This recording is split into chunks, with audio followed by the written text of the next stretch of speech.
Hey, welcome. Today we're diving into a really fascinating idea, the connection between what you're thinking and what's in your bank account.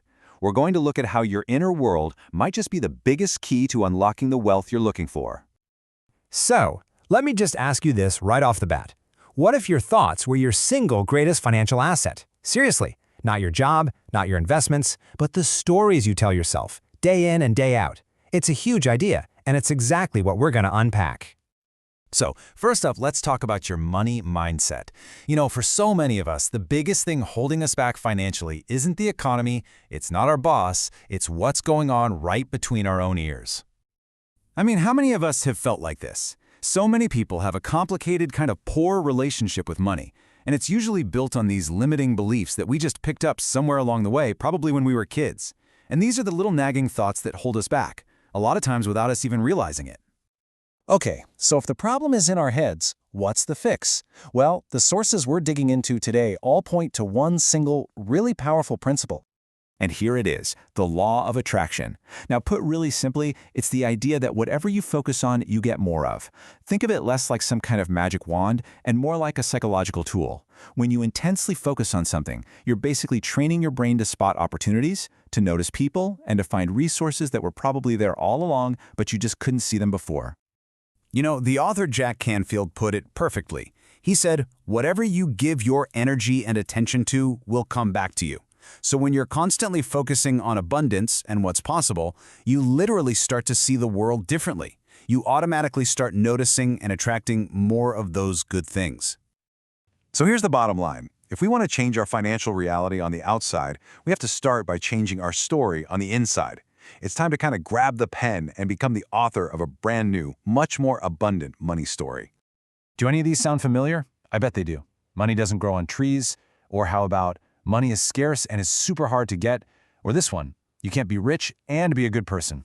These are those classic limiting beliefs that get wired into our brains. They create this whole mindset of not enough, and that makes it almost impossible to attract wealth. So how do you fight back against that negative programming? Well, the main tool our sources recommend is the positive affirmation. It's really about consciously choosing new thoughts to build new pathways in your brain. Because at the end of the day, what you keep telling yourself is what you're going to believe. And what you believe, well, that's what drives your actions. Now, this process is called pivoting. It's pretty simple. You catch yourself thinking a negative thought like, money is so scarce, and you pivot. You replace it with an empowering affirmation like, I am a money magnet. Or instead of thinking, being rich is wrong, you pivot to, I welcome money-making that causes no harm to others. You are literally rewriting your own mental code, one thought at a time. Oh, I love this one. Just try saying this to yourself. My time is incredibly expensive. And look, this isn't about being arrogant or cocky. It's about a huge shift in your own self-worth. It completely reframes how you see your own value and your potential to earn, all from the inside out. Okay, so thinking positive thoughts is step one. It's the foundation. But it definitely doesn't stop there. Let's look at how people actually put this into practice and got some, well, truly incredible results. This is where we get to the next level, a concept called acting as if. This is all about behaving as if your goal has already happened. It's a way of getting into the feeling, the confidence, the mindset of your future self right now. Jack Canfield actually did this himself. He taped a fake $100,000 bill to his ceiling so he would see it every morning and feel like he'd already earned it. So let me tell you this amazing story. A woman named Sharon had a super specific goal. A delicious goal, actually. She decided her next pizza was going to be on her birthday in Venice, Italy. And just look at what she did. She didn't just sit around and wish for it. No, she made a vision board. She printed out a picture of the exact hotel room she wanted. She told everybody her plan with total conviction. And get this, she completely stopped eating pizza. She was saving that next slice for Venice. Now that is commitment. And you can see where this belief came from. It was fueled by books just like this one, which teach that our focused thoughts, when we really believe them, have the power to actually shape our reality. She was all in on this idea. So what happened? Well, it's pretty mind-blowing. Someone she knew just offered her a free ticket to Venice. And when she called that hotel she wanted, which was supposedly booked solid, a room had just opened up. And yep, you guessed it. It was the exact room from the picture on her vision board. Now, in case you're thinking, okay, that's just a lucky break. Let's talk about Daniel.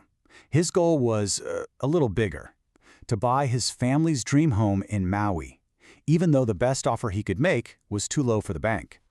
And here we go again with acting as if, in such a powerful way. Daniel and his whole family would literally drive to this house almost every single day. They'd park in the driveway and just act like they lived there. They'd visualize where their furniture would go, picture their horse out in the pasture. It was daily mental rehearsal. And the result? 2 different, higher bids on the house ended up falling through.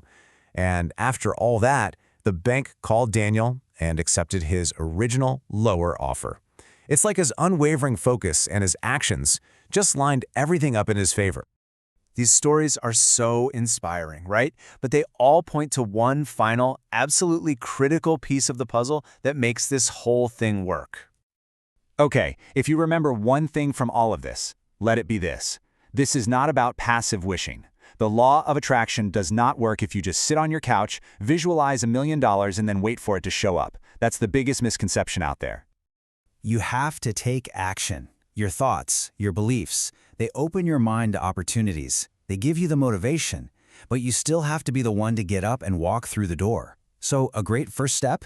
Sit down and create a detailed, actionable list of every single thing you need to do to get closer to your goal.